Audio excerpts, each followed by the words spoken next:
Hello and welcome back. This is 50 questions that Mormons can't answer. Answered. Yep, and we're back with Evie. I stuck with the gold this time. It's a little bit brighter, so hopefully you can see her gold outfit a bit better. I don't know why it's so important to me, but, you know, I like the variety. Anyway, let's get to what we are looking at here, which I'm actually trying to remember. I believe this was the last one we did, so yep, we're doing this one from the rear going forward. And we are now on question 13, unlucky for some, and it says this. If God is an exalted man with a body of flesh and bones, why does Alma 18:26-28 and John 4:24 say that God is a spirit? So, yeah, if you're not familiar with our teachings, we do believe that God isn't merely kind of a spirit or amorphous or anything like that, but has a physical body comparable to our physical bodies. Now, you may disagree, you may not like that or disagree, but that's our personal beliefs. But, so we'll start with the two scriptural references. John 4:24 reads, God is a spirit, and they that worship him must worship him in spirit and in truth. We believe this is actually a mistranslation of the Bible, and a closer translation would read, for unto such hath God promised his spirit, and they who worship him must worship in spirit and in truth. So you have to worship God in a spiritual sense, not in a physical sense. And the train just stopped. I'm hoping that this isn't, you know, a bug in the system or a flaw. We may have to start over. Let's move around a bit. This is... That is actually really weird. I'm going to, you know, trust my luck and keep going. We may just have to stand still for a little while. Yeah, really odd there. Anyway, yes. Oh, there we go. It's moving again. Okay, I hope that wasn't a flaw in the system, because I have some really good answers here going forward. So yes, we believe in the Bible so long as it's translated correctly. And we believe that law has been lost in translation and so on and so forth. So to kind of explain this a little more, I feel like I have to go into some detail about this because it's an often misunderstood concept. Is that, okay, so the King James Version, which is the one that we generally use, was translated from the Masoretic texts. I know it sounds weird, and I probably can't pronounce it very well.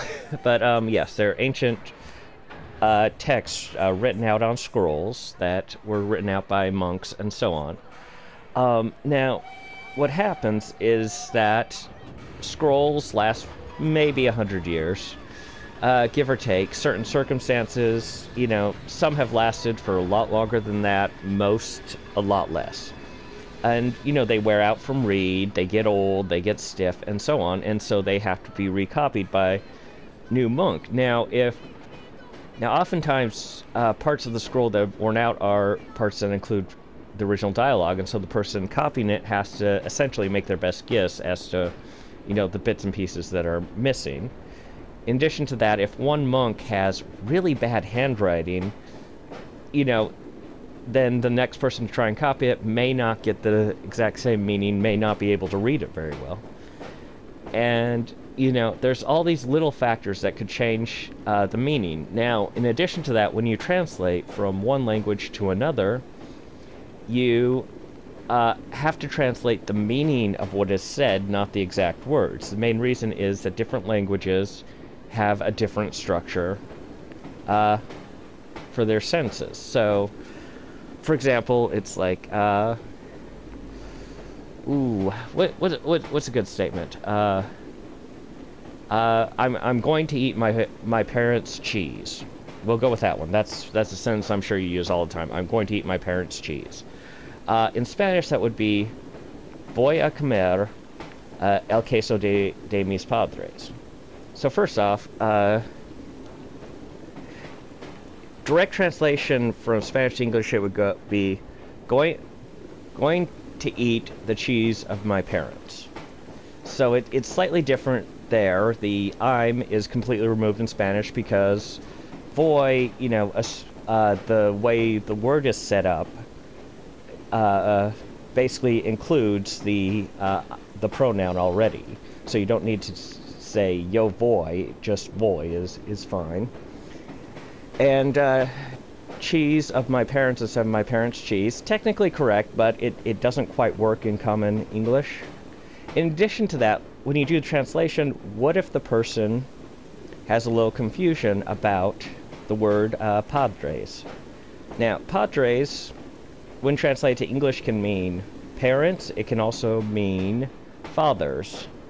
And so what if they're thinking, well, what if they think translation would be, instead of my parents' cheese, it's my father's cheese? And this is a fairly simple basic sentence. Now imagine you're trying to translate hugely complex concepts from one language to another. Imagine the problems that you'll have, especially if you don't fully understand or have a different understanding of this concept than, say, a different religion would have the same concept. And then you see all the problems with translation. So that's one of the reasons why we say, so long as it's translated correctly, because we believe a lot has been lost due to these issues and other issues and problems. I'm going to go off on a slightly side note, just because it's kind of a fun, interesting story, but a few years back I got into a conversation with a person of another religion, and they said from the get-go, it's, oh, you Mormons, you always, resort to that not translated correctly thing when you come across some concept in the Bible, you always resort to that. And my response was, oh, okay, well, I'll only do that when that's the only answer I know of. I'll try to answer all your questions using the Bible when I can. This guy was like, yeah, sure, cool.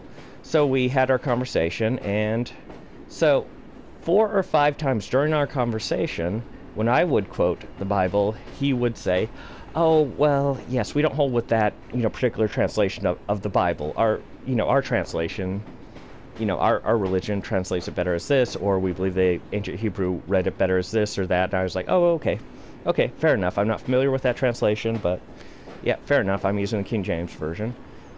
That, so on. And so we finally got to a question where I said, well, we believe this is a mistranslation. It translates better as this. And this person immediately jumped down my throat saying, see, I told you, you Mormons always run to that. And I said, dude, seriously, 4 or 5 times you've used this excuse. This is the first time I've used it. So it's kind of funny how certain misconceptions carry over from one religion to another. He had the concept that we always use that, and he didn't quite realize that, hey, a lot of his beliefs were based upon the idea that the Bible had been mistranslated. So, yeah, it's just a funny story I thought I'd share with you. So let's move on to the part in the Book of Mormon that we're talking about. This is Alma 18:26 through 28. Let me read it directly, and let me explain to you why the quote in this particular context I think is disingenuous. In case you've forgotten, it's, if God doesn't exalt man with body and flesh and bones, why do these scriptures say that God is a spirit? So we'll begin with 26, and it says, and then Ammon said, believest thou that there is a great spirit? And he said, yea. And Ammon said, this is God.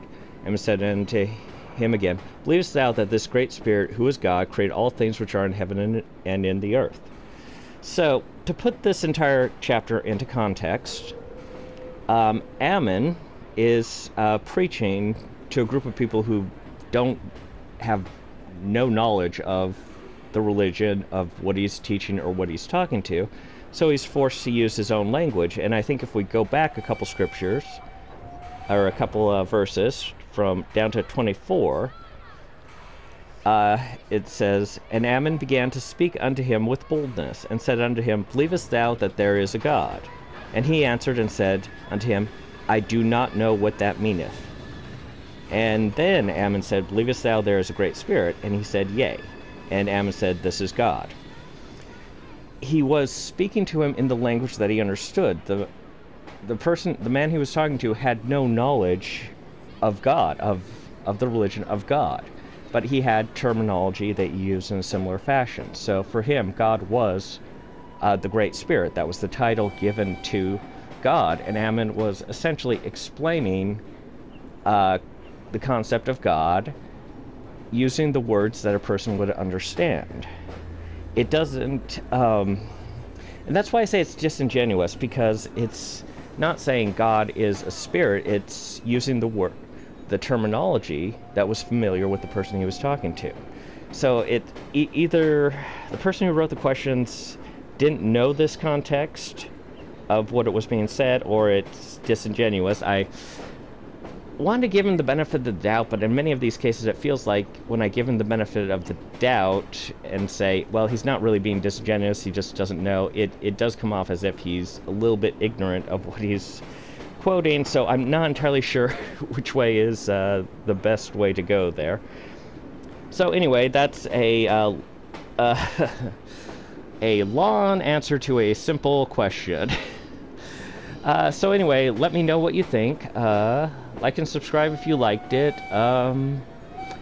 Yep, I'll see you in the next video. Bye.